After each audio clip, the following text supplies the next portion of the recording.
here, and the book is dedicated to JNU because the research for this book started here when I was also project associated the program for the study of discrimination and exclusion. Now it has become a center.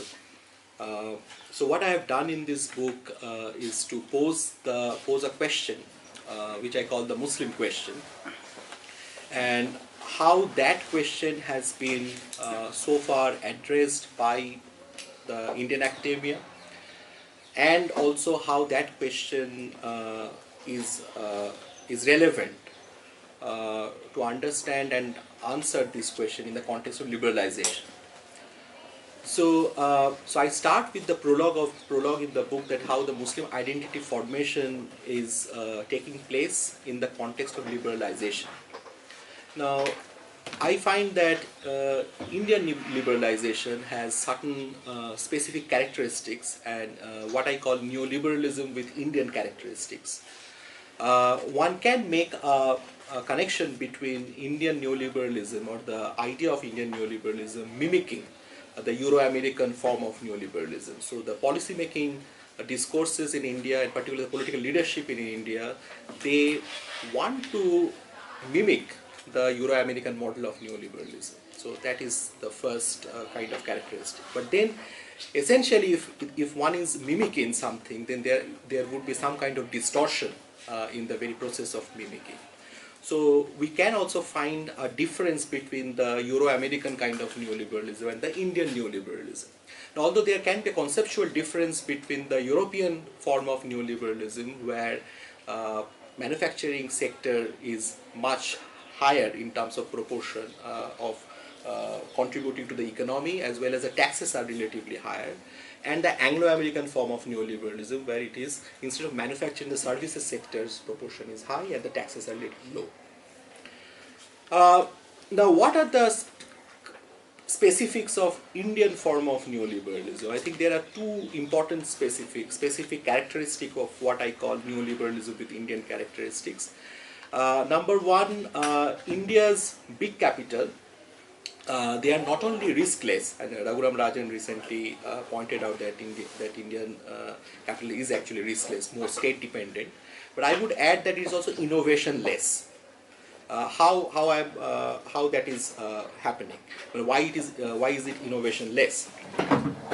If you compare with the Forbes list of the US or the global Forbes list, which I have compared, then Microsoft, Amazon, Google, Dell, Apple, they are far more innovative than Indian big capital. Okay, so that's the number one difference between Indian big capital, who are the decisive force in creating a policy of what I call the Indian neoliberalism. The second is that the Indian capital is more getting their resources, or the source of income is what we call rent-thick sectors. In fact, there was a study which showed that India's big capital's major source of income, 60% of India's big capital actually comes from these sources. So one is rent-thick sector, which is usually dependent on land, mining, real estate, that kind of source. And the second is, of course, that it is innovation-less. Now, there is also a kind of apart from these differences, there is a similarity with Euro-American, which is that of growing income inequality. So today people are not much talking about poverty, but the discourse is that of inequality. And recently the works of Thomas Piketty and Abhijit Banerjee and Nancy Kyung, and they have shown that how that inequality is growing at a very high proportion in India.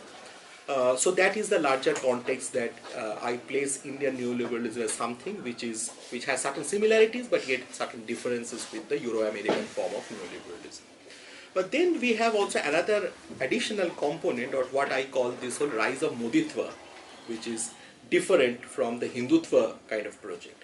Remember, in the 1990s Hindutva mobilization, Vajpayee and that Vajpayee-led Hindutva mobilization, Vajpayee, Advani, Murli Manohar Joshi-led Hindutva mobilization, was largely Baniya Brahmin kind of coalition. But what Modi was able to do was to rally very different sectors of the population. The corporate capital was backing Modi. You have a significant section of the middle classes who are also backing Modi. He is also going to the informal sector labor and saying that, look, I know how you are deprived. I know your pain because I was also a chaiwala, I was also a tea seller. He's going to the eastern UP and saying that I come from other backward classes, so I'm also, not upper caste in that sense. So it's interesting that how very different sectors of the population is able to identify with Modi, and he was kind of articulating to convince these very different sectors against what we call the antagonistic frontier, which is Congress regime or the Asgor regime, and he said that, look, these are the age-old dynastic politics, and in their rule there is these economic inequalities are growing, they are also corrupt, and also that was largely the narrative in 2014. Now, in terms of accommodating these deprived groups, how Indian neoliberalism is doing so. Of course, we know about the argument of Partha Chatterjee or Kalyan Sannal of the logic of governmentality, particularly with different kinds of dole-centric schemes. And that particular dole-centric schemes or that larger logic of governmentality is still intact after Modi's coming to power. What we can also see that there are some additional promises, some additional kind of repackaged schemes, and some new schemes also. Now, one might debate all that schemes with Ayushman Bharat is how much it is beneficial to the poor, or different kinds of this gas subsidy withdrawing gas subsidy from the middle class and giving it to the poor. How that is panning out, that's a different story. But the logic of accommodating these different poor groups, that logic is still intact. But additionally, what under Moditva is doing is a number of real level issues are being getting distracted with some emotive issues, and where the surplus population, which was a core kind of a constituency, because you have to manage their surplus population because they have votes, it get distracted towards issues of mob lynching and so caste community kind of assertions. That is also happening. Now, so this is the prologue of my book, and then I come to chapterization, and I briefly describe the major arguments of each chapter. So that's the. Then I come to the first chapter, which is called the Muslim question in the neoliberal regime. And this chapter is largely empirically based chapter. It's an analysis of the latest census report and the NSSO report and different kind of reports like the India Exclusion Report, India Human Development Report. What I have analyzed is that in terms of the Forbes list, in terms of 100 richest persons in India, you have only 4 to 5 Muslims in the last few years. Out of these 4 or 5, 2 have actually made their money out of India. They are actually Gulf-based, Azad Mufen and Shamsir Vai. So basically Indian neoliberalism did not help them much. They actually made their money out of India. It's just they are Indian citizens, that's why they are figured into the Forbes list. The remaining 2 to 3, Azim Premji, who is Wipro chairman, he is a Khoja Muslim. And then you have Yusuf Hamid, who is Kachi Memon. And you have Habil Khorakiwala, who is Wokhart chairman, is Daudi Bohra Muslim. It's interesting that all 3 of them comes from Muslim mercantile castes than just Muslims. And Akar Patel has an argument that since in India the mercantile castes from Hindus, they did not convert much except the Gujarati Shia and the Gujarati mercantile caste. Muslims are not good in business. So large sections of Muslims are actually converted from Shudra community, and that's why you will find that a significant section of the Indian Muslim population is that of the other backward classes. In southern India, it has always been the case. In Bengal, the conversion started from 13th century Richard Eaton's classic work is there. Even in North India also you find that a significant section of Muslim population are actually OBCs because they were converted from the Shudra community. So where are they located? I argue that they are actually located, Sacha committee already hinted that, but basically I have some more data. They are basically located in the informal sector labor force, petty production, what you call the non-corporate capital, self-employment. Self-employed category is a very big proportion among Muslims. In terms of land data, I have shown that from 1990s NSSO to the latest 69 and 70th round where the land data is available, it's very much this declining. So Muslims had greater access to land in the 1990s than what is happening in 2012-13. And Muslims and Dalits are really lagging behind in terms of access to land. And landlessness among Muslims are highest among any other group. Then you have studies like Thorat's study about urban housing discrimination, and then some ethnographic studies of Laura Gare and Christophe Jaffrelot on the Muslims in the city, where except Kozhikode, probably most of the cities are not very friendlier to the Muslims. Similarly, you have studies of Sumit Maskar of late on the Bombay. So I have collated several studies to facilitate the argument that the Muslim question is not only a question of a religious minority question, but it is also a question where issues of equity, issues of income, employment, health, education, these are closely connected, and also the issues of discrimination, exclusion. They are very much connected with the Muslim question. So it had its own peculiarity. Now, if empirically Muslims are a socio-economically deprived community, which I have shown in chapter 1, then why is it the case that these equity questions of Muslims are not being prominently articulated in the political discourse? And also to some extent even not in the academic discourse. And I think that both the Marxists and the Subaltern Studies Collective, with all their path-breaking works and with all their progressive and the commitment, they somehow missed these equity questions of Muslims. They were more interested in the issues of secularism and communalism than the issues of equity. And the tragedy of Indian Muslims is that there is a lack of a progressive leadership who could articulate the questions of equity. They have been more interested in the questions of identity, and by identity I mean the questions of minority institutions, so whether Jamia and Aligarh would have a minority tag, whether how the Muslim community would respond to controversial authors like Rushdie or Taslima, or the issues of personal laws. And they are also interested in the questions of security, which is immunity from communal violence. Now, of course, these two questions are important, but to ignore the equity questions is not doing justice to the community, because these are very core issues. So economically deprived, and if that is the case, why is it not being articulated? That is my first chapter. And then my second chapter, that if Indian Muslims are socio-economically deprived, how are they represented in the cultural medium of Bollywood cinema? Because Bollywood cinema, as you know, has huge penetration not only among Indian population, but also it crosses borders to reach the diasporic community. It creates an identity of a community also.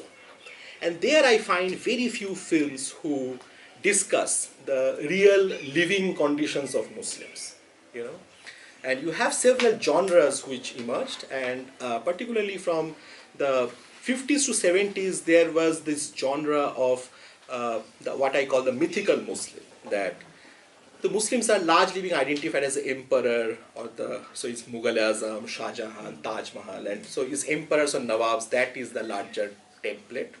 So it's hugely stereotypical, but nonetheless, they also had this message of secularism, with Amar Akbar Antony, or even in Sholay, the Imam Saab. There is a message of secularism. But from 1980s onwards, there is a drastic shift in the discursive practices of Bollywood. And you will find the Muslim is being increasingly now identified as the gangster.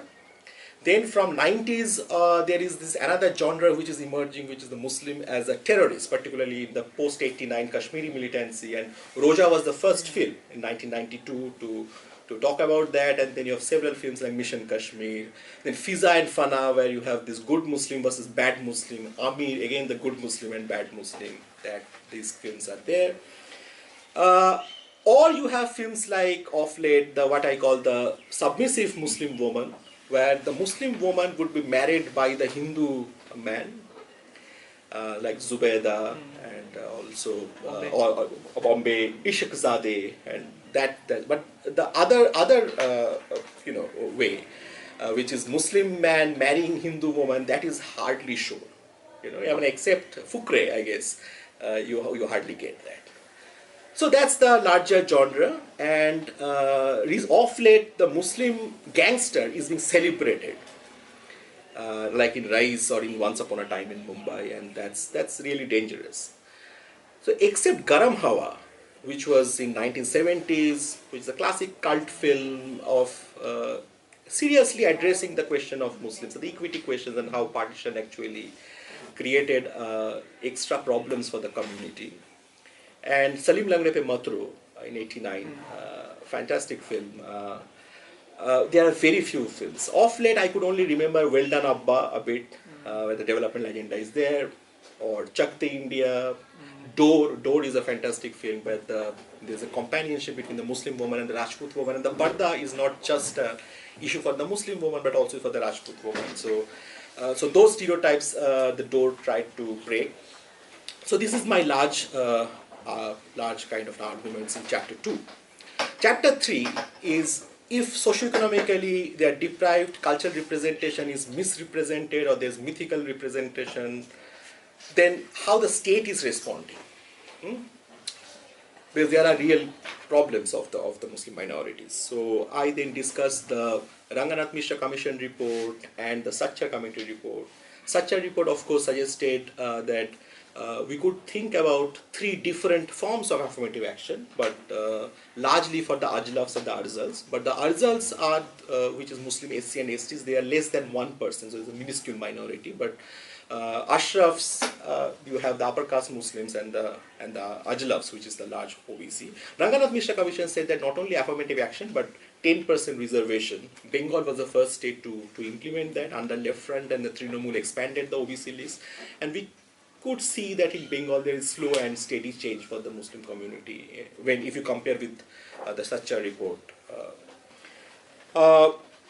So that's the larger content of the 3rd chapter. But I also argue that, look, a progressive politics cannot ignore the normative dimensions of affirmative action reservation, but in a context of jobless growth, and increasingly we are going towards automation, artificial intelligence, robotics, there would be also job loss growth.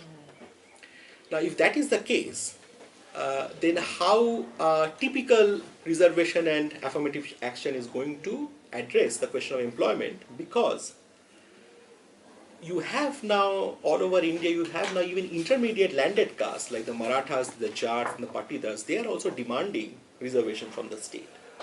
And you cannot probably implement the reservation in private sector. So there is a mismatch between government's policy recommendations, and the actual living reality of socio-economic context.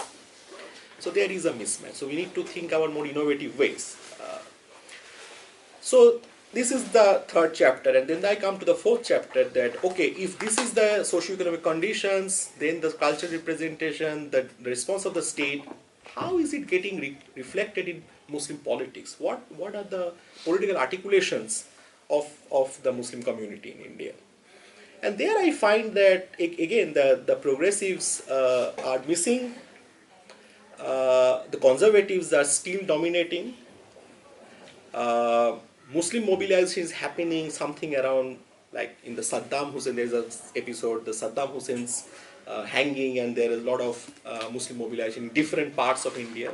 But again, that is something which is a a kind of a hero of the community which is in global terms, but not, and the question of imperialism is being inadequately understood by the community. So if there is bombings in Palestine or Afghanistan, then there will be mobilization, but probably that won't be the same if that happens in Venezuela or North Korea. So so this is a kind of mismatch. Left is certainly failing on this question, because it was a historic task of the left to have articulated the questions of equity of the Muslims.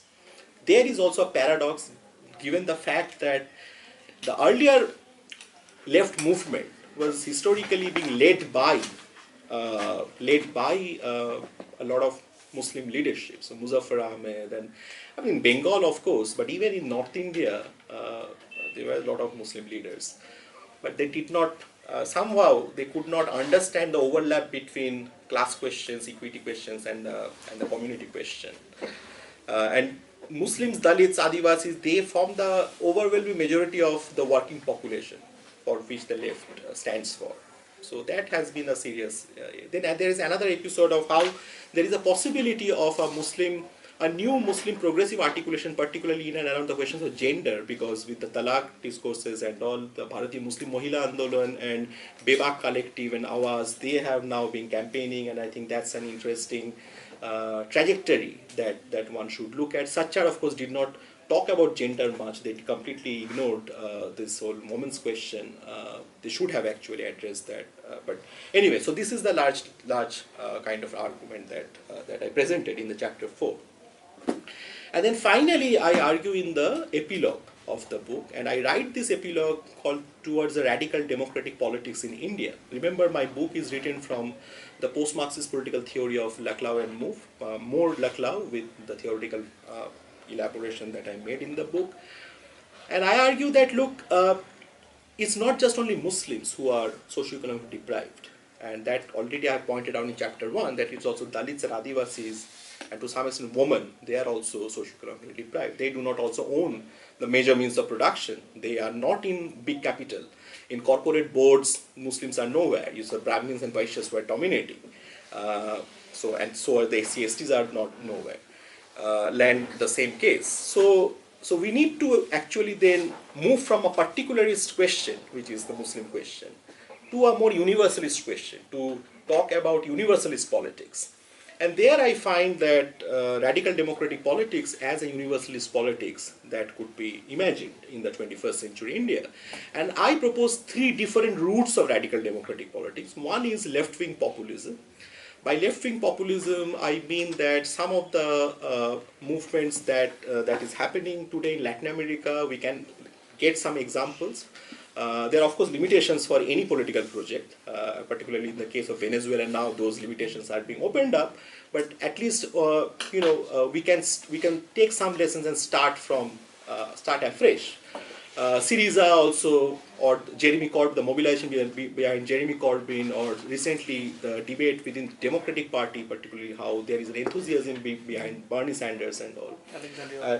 Exactly. So those are certain interesting lessons that we could take from the global left, and I argue that the Dalit, Adivasi, Muslim woman, along with the workers and peasants, what we need to do is a chain of equivalence, or there is an overlap with all these identities, that if you are a Dalit or a Muslim or a woman, if you are a Dalit or a Muslim or an Adivasi, then there is a higher probability of you becoming a part of either the worker or the peasant. And by worker, I mean that not just only physical worker, but also lower middle class intellectual worker, clerical section, or that kind of thing. So one needs to think in terms of a fresh approach, and which the communists could not articulate, because the communist idea of the People's Democratic Front was essentially class-centric, and they could not understand there is a lot of overlap between class and marginalized groups in the context of India. Now, I argue that this left-wing populism cannot be championed by the Maoists, and this is for 3 reasons. One, just like the Communist parties, the Maoist People's Democratic Front is also very class-centric. Second, their approach to armed struggle, it is difficult today to fight the neoliberal state, which has a humongous military and surveillance system, it is difficult to actually fight the neoliberal state with that kind of armed struggle. And nowhere in the world you could see that armed struggle today is giving a breakthrough. It's the same case in Latin America, in FARC, in Colombia and all, they are into jungles and all. Those which are not are non-Marxist or non-Maoist kind of groups, particularly in the case of Islamists, the ISIS and all, they are not doing anything great in terms of fighting the neoliberal state. So that is another problem. The second problem is that because of their armed strategy, they are into those zones, they are trapped into those zones which is far away from the urban, suburban sectors. So they are alienated, they have alienated themselves from significant sections of the working population. Okay? So that's their another major problem. That's why they cannot have a mass mobilization. And the third is that today we are dealing with a new political subject which Foucault calls the homo economicus. And this homo economicus in the Indian context is also the citizen voter. And the citizen voter is massively entrenched within the architecture of neoliberal governmentality. This citizen voter may not be relatively not as innocent as the citizen voter 40 years ago. This citizen voter is demanding from the state and always comparing which party is giving me what. And in the age of competitive populism, this citizen voter is increasingly dependent on state-centric doles.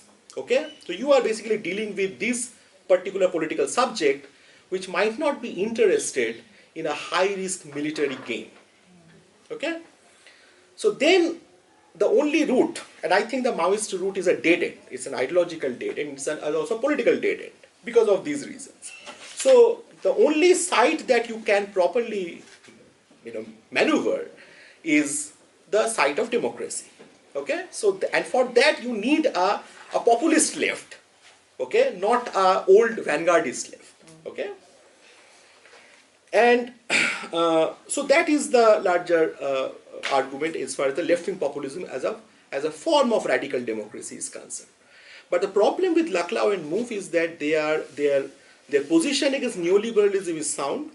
Their theoretical elaboration about populism as a strategy of political mobilization is great. But the problem with them is that they do not give an alternative to neoliberalism. Okay? And I think that we need to have at least a preliminary sketch of what could be a possible post-neoliberal order in order to mobilize people. And you cannot just, people won't be just mobilized on the grounds of negativity or negative logic. You need to actually propose something. And there I propose two different routes. One could be a kind of a 21st century workable welfare state of a Keynesian type. Recently, Thomas Piketty has elaborately argued in terms of the viability of that state, where the finances could come, the universal tax on capital, and more investments in education and healthcare and pension. So we could probably think about that. That is one. My argument is that Congress in India could actually articulate this kind of a project, provided that they introspect their neoliberal trajectory. So the problem with Congress was that throughout 1990s and 2000s, they became neoliberal from liberal. Okay, so they could actually think about going back to course correction and that. And until unless they do that, it will be difficult for the Congress party to have a greater mobilization in the next few decades. It would be completely a discredited party then.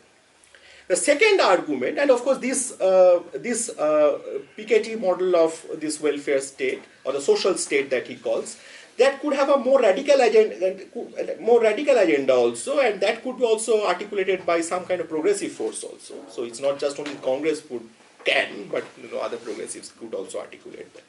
The second model which I find is what I call the anarcho-Marxism of Cogin Karatani, where this local exchange trading system, you learn from Gandhi's boycott strategy. Remember, Antonio Gramsci in prison notebooks acknowledged Gandhi's power of boycott strategy, where it arrests the circulation of capital, because if I don't buy your commodity, then it's a non-violent mode of protest, and it's a non-violent way of crippling you, because capital becomes only capital at the point of selling, right?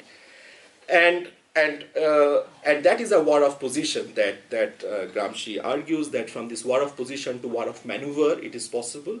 We could learn from that, and then workers' collective at the local level to to produce certain substitutes for those commodities that you are boycotting. So that can be another radical version of Kojin Karatani, who is highly regarded by someone like Frederick Jameson and Slavoj Žižek and David Graeber and all of late.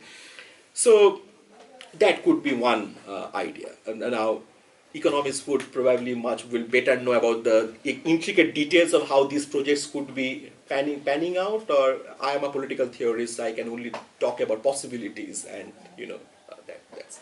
The second vision of radical democracy that I suggest in the book is that of Ambedkarite social democracy.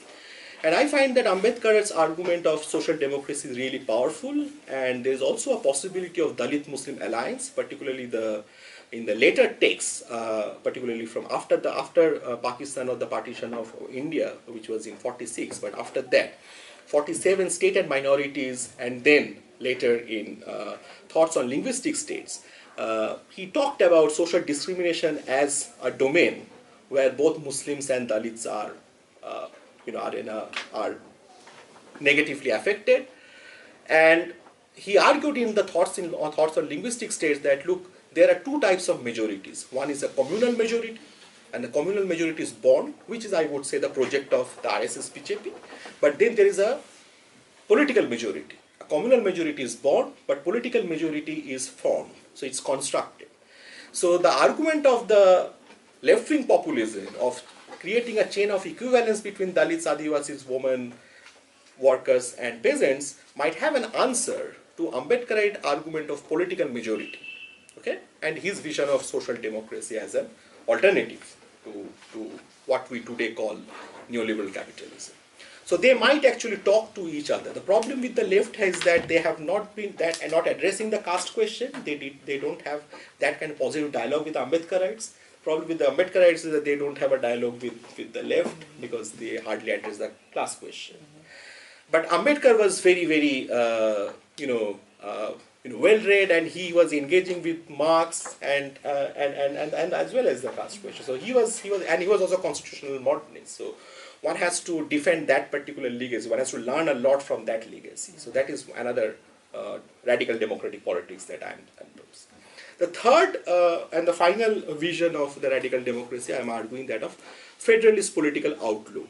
And by federalist political outlook, I argue that it is not just the question of giving or increasing more financial powers to the states, but also states as a domain of diversity. Because, unity in diversity, which is the classic Congress template, is one idea of India. Now, BJP RSS idea is that of unity without diversity. Okay? Now, it's interesting that even in unity in diversity, the unity question is foregrounded over diversity. So, where the unity is being asserted, and asserting unity without addressing the question of diversity is a false unity. Now, I propose that a federalist political outlook could think about unity with diversity, where you respect the diversity and you respect these particularities, but at the same time, you're also sensitive and you are visionary in terms of a universalist politics, but the diversity questions had to be addressed. Okay? And there I find that to do this politics, we should not fall into the trap of the liberal idea of tolerance, because tolerance is something which is hierarchical in principle. And of course, there is a very robust scholarship on tolerance in the last 20 years, that of Ashish Nandi and even recent Partho Chatterjee, and recently Sudipta Kaviraj and Rajiv Bhargava's argument about Ashokan. Although Rajiv Bhargav says that tolerance, we should not probably use the word tolerance, but he tries to locate at least one ideal form of tolerance in the Ashokan ethics. Of course, he has 4 models, but one model is definitely he thinks that worth defending for. Amartya Sen's argument about tolerance, and these are very, very robust scholarship. But I think we should not fall into this trap, because in principle tolerance is a very hierarchical idea, because with tolerance what we have is that it's a tolerant subject who judges the tolerated. And the tolerant subject not only judges the tolerated but also has a condescending attitude. That look, I am tolerating you. You should not be actually tolerated, but it's my greatness that I am tolerating you. You know, and I can only judge you through my parameters. Okay? And if we go back to our critical philosophical tradition, particularly with that of Herbert Marcuse's repressive tolerance, then how he argues that what tolerance justifies and legitimizes the tyranny of the majority. And following that, one could also argue in terms of Wendy Brown's argument about tolerance as a depoliticizing phenomena, you know. And Slavoj Žižek also supports that particular argument of depoliticization in tolerance and ideological category, a good essay by Žižek. So I think we need to actually think about those terms that, yes, we understand our disagreement, which is the fundamental principle of democracy, but we should not be probably fall into the trap of tolerance. Because if we talk about tolerance, then we are already losing a battle a bit, and then start by losing a battle a bit, right? So tolerance could be negated with the ground of that this is a politics of depoliticization. Okay. The second argument not to fall into the trap of tolerance is that the word tolerance has not been even uttered once in the Indian Constitution. Okay? So our constitution makers were not bothered about the idea of tolerance because, and why? Because the fundamental rights already ensured in the Constitution are justiciable in courts. So a weak state which cannot ensure your fundamental rights will give you the argument of tolerance. Right? But even if you follow the liberal democratic principle, rights are prior to any idea of good. Right? Now, if rights are prior to any idea of good, then why should we be so bothered about whether we have a civilization value of tolerance and all? No, but your rights are getting violated. You are getting killed. You are getting lynched. There is moral policing. So why you should actually fall into the trap of this argument of tolerance, even because it is also not a part of the conceptual vocabulary of the Indian Constitution.